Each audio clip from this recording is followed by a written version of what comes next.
Welcome to the lesson on how to eat while traveling. If you're planning to attend a retreat, set sail on a cruise, or book a vacation package where the meals are included, of course you'll want to verify that they can accommodate your new way of eating regarding animal foods and added oils. To be honest, this could be a crapshoot. Not only have I heard tales, but I've experienced this both ways too. I was really disappointed at a vegan hotel in Costa Rica. I had explained my requests in detail and had been assured by the sales staff that the chef would accommodate me. But the chef refused to cook without adding oils, and she even argued with me about it. Needless to say, I didn't eat there. On the other hand, I was skeptical about what I'd be given at a women's retreat in the mountains of Atlanta, but I was totally delighted by the compliant and delicious foods I was served. So like I said, it's a crapshoot. Make your specific request known ahead of time and make sure they understand it. Ask them to acknowledge your request through an email and check their online reviews to get a feel for their service. The bottom line is to do your homework. If the food is up to you, though, that's a different story. I'm sure that cooking is the last thing you want to be doing when you're on the road, right? Whether it's a vacation or you're going on a work trip or you're staying at a retreat, sticking to a healthy diet while traveling can be accomplished with a little pre-planning and prep work. Much depends on if you'll have access to your car the whole trip or if you're flying somewhere and renting a car. In either case, make sure you'll have access to at least a mini fridge and a microwave at your destination. Having access to a toaster would be nice too, if possible, but every hotel bar typically has a toaster that you can use. But what if you happen to be renting a place with a kitchen? Well, then things will be a lot easier for you. Your options on the road are that you could eat in restaurants, bring your own cooked food or packaged food, buy produce and other items at the grocery store, or some combination of all of these. How you structure that is up to you, but here are some general tips. For restaurants, refer back to the How to Eat Out lesson for tips on ordering from the menu. Check the Happy Cow website or their app for veg-friendly restaurants in the area where you're heading. The pros are that you're not doing any cooking and you're not doing any cleanup. The cons are that you may have trouble finding compliant food, the time it takes to search for, drive, and wait for the food in the restaurant, and then the meal cost and the tips. But if you can find a sweet tomatoes, that's a wonderful choice because it's self-serve, it's cheap, and it has lots of healthy options. You can even make plates to go there. If traveling by car, the best thing to do is to bring as much of your own food as possible, which of course will take some planning and prep work.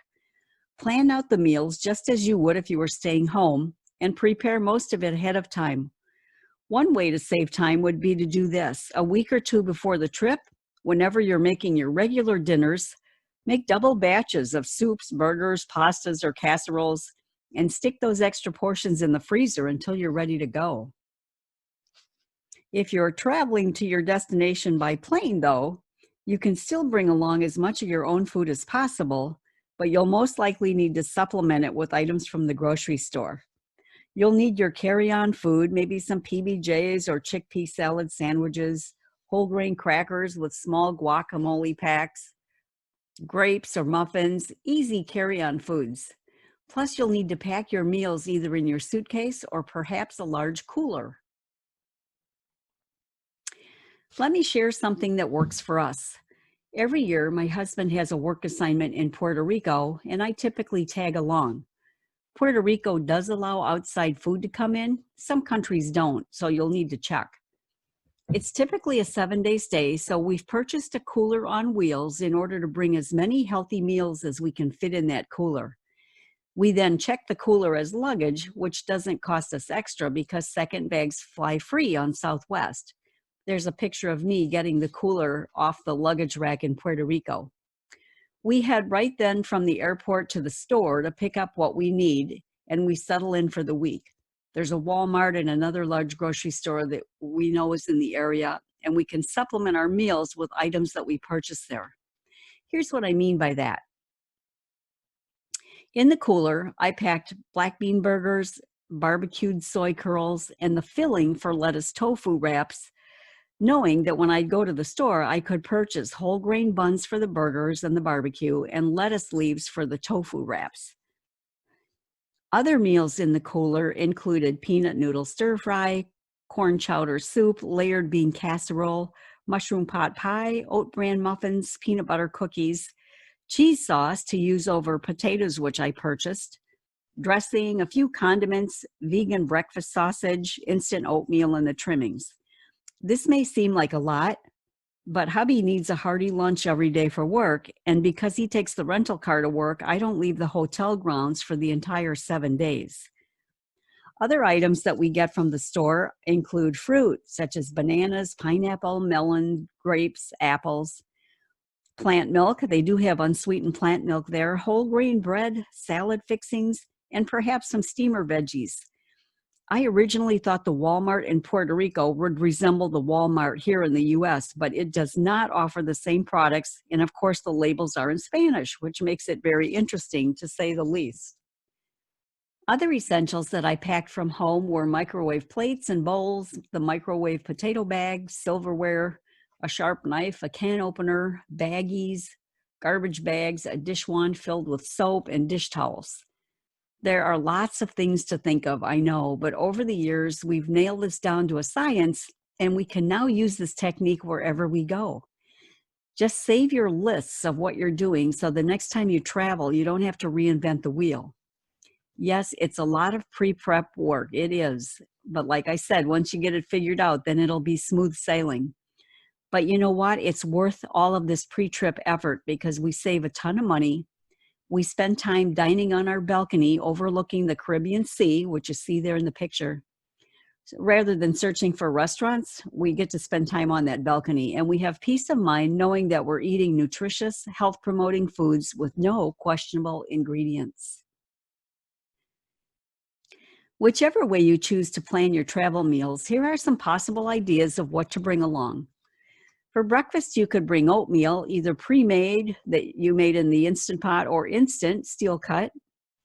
Bring all your toppings along, your nuts, your raisins, healthy cereals, plant milk, unless you can buy that there, of course, pancakes or waffles that you can pop in the toaster, a Roadhouse hash dish or other breakfast casserole, whole grain bread to make toast, banana breads or muffins, all fruit jelly. The homemade vegan breakfast sausage makes a great sandwich on toast with a little all fruit jelly. Often the hotels offer fresh fruit, so you can get that there, and they may even offer oatmeal. Just ask to see if it was prepared with milk or water. The hotel in Puerto Rico uses milk in their oatmeal, which is why I always have to bring my own. Snacks could include hummus and veggies, homemade granola bars, trail mix, muffins, PBJs, quinoa salad, chickpea salad on crackers or bread. Check out the snacks and cooler foods section of the 21-day meal plan that was included in Module 2 for lots more ideas. Prepackaged meals could be the McDougall soups, which you just add hot water to. They're easy to pack, but they do take up a lot of bulk room because they're in a cup. They're in their own cup. I take all of the ingredients out of those soup cups and put it in a baggie and then just use my own microwave bowl at the hotel. It saves a lot of room in the suitcase. Meals which you can hydrate with boiling water are available through goleafside.com. Leafside has soups, smoothies, savory bowls, and then sweet bowls for breakfast. And you can supplement those items too. For example, you could wrap their Tex-Mex item into a burrito or serve it on an oil-free tostada with onions and tomatoes and other items. If you happen to be near a Publix grocery store, you might find Plant Pure Nation frozen entrees, which are compliant as well. Or if you know where you're going to stay, if you've got an Airbnb or something, you could actually order the Plant Pure Nation to arrive there, but that might be a little iffy on trying to get food to arrive at your destination on time. Home-cooked meals, well, the world is your oyster. Choose your favorite recipes that will travel well, and remember that you can supplement them with items from the local store. I usually bring things like burgers, pastas, and thick casseroles because they don't leak in the cooler. If I'm bringing a soup, though, I do pour the soup into a baggie and then put that baggie in a sealed plastic container And then that whole container goes into another giant baggie, which I double wrap with rubber bands. The last thing you need is for something liquidy to break open inside that cooler. And if it's going to be on a plane, always use plastic containers, not glass, and wrap the cooler contents in large towels so there's no wiggle room inside the cooler. That cooler is going to be tossed around by the baggage handlers. And so you need to secure both the inside of the cooler so nothing's jumping around in there, and then secure the outside with luggage straps, which can unbuckle in case they decide they want to look in there. Otherwise, they would cut the straps. So you need the type of straps which they can unbuckle. But if the cooler is simply going in your car for the whole trip, then of course you don't need to worry about the towels and the straps. Just a note too about plastic containers. It's best, of course, you probably know this, not to microwave in those due to the concerns with the plastic infiltrating into the food. Use those plastic containers for storage only, and then microwave in your microwave dishes. Grocery store items could be fresh fruit, fresh greens. I typically buy bananas, mangoes, grapes, or apples, or melon. You could look for oil-free hummus, whole grain crackers or bread, cut up veggies or fruit, potatoes, canned beans, corn tortillas, frozen brown rice or frozen steamer veggies, unsweetened plant milk, and sometimes drinking water. I'm kind of a drinking water snob. I don't really like to drink water out of the tap at the hotel, so I will purchase drinking water at the store. The Whole Food stores, if there's one near you, they also have salad bars and other prepared foods. Look for the Health Starts Here logo for oil-free options on the food bar items. Now note, if you're buying cold or frozen items, of course, you'll need a fridge or freezer or cooler or somehow to store that back at the hotel or wherever you're staying. That's why having a kitchen is really a blessing. In case you're wondering about the meatless burgers that are available at places like Burger King and other fast food places, check out my blog on this topic for more details. These are highly processed items which you'll need to know more about before you decide if it's something you want to choose. In summary, whether you choose to seek out compliant restaurants, bring your own food from home, purchase items at the store, or some combination of these, eating healthy while on the road can be done. Pre-planning, though, will be the key to your success. But again, once you've got a game plan in mind, you can use that same plan time and again. Consider it a new adventure to do this. Keep the food simple and see how creative you can get with it.